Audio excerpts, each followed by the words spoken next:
দেশে bus truck সহ পরিবহনের নতুন ভাড়া নির্ধারণ নিয়ে সিদ্ধান্ত হবে বৃহস্পতিবার, জানিয়েছেন সড়ক পরিবহন ও সেতুমন্ত্রী শেখ রবিউল আলম। বুধবার সচিবালয়ে জ্বালানি তেলের দাম বাড়ার কারণে নতুন বাস ভাড়া নির্ধারণ সংক্রান্ত বৈঠক শেষে তিনি একথা জানান।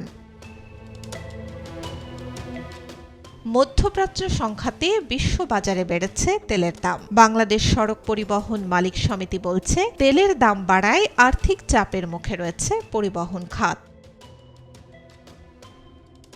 পাশাপাশি ডলারের দাম বাড়ায় গাড়ির খুচরা যন্ত্রাংশ আমদানিতে ও রক্ষণাবেক্ষণ করতে গুনতে হচ্ছে বাড়তি টাকা। এই অবস্থায় দ্রুত ও যৌক্তিক ভাড়া নির্ধারণ করতে সরকারের প্রতি আহ্বান জানিয়েছেন পরিবহন নেতারা।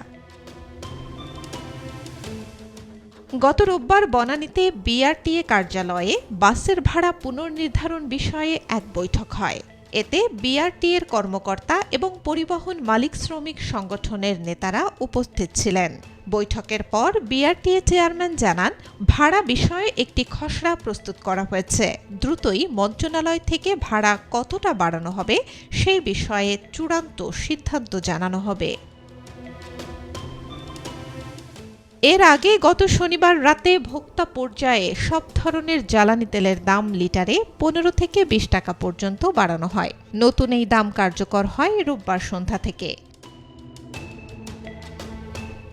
বিদ্যুৎ, জ্বালানি ও খনিজ সম্পদ বিভাগের নির্ধারিত নতুন দরে প্রতি লিটার ডিজেল 100 টাকা থেকে 15 টাকা বেড়ে 115 টাকা, অকটেন 120 টাকা থেকে 20 টাকা বেড়ে 140 টাকা এবং পেট্রোল 116 টাকা থেকে 19 টাকা বেড়ে 135 টাকায় বিক্রি হচ্ছে।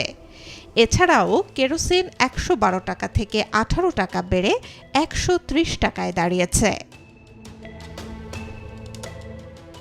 Desk report, B news 24।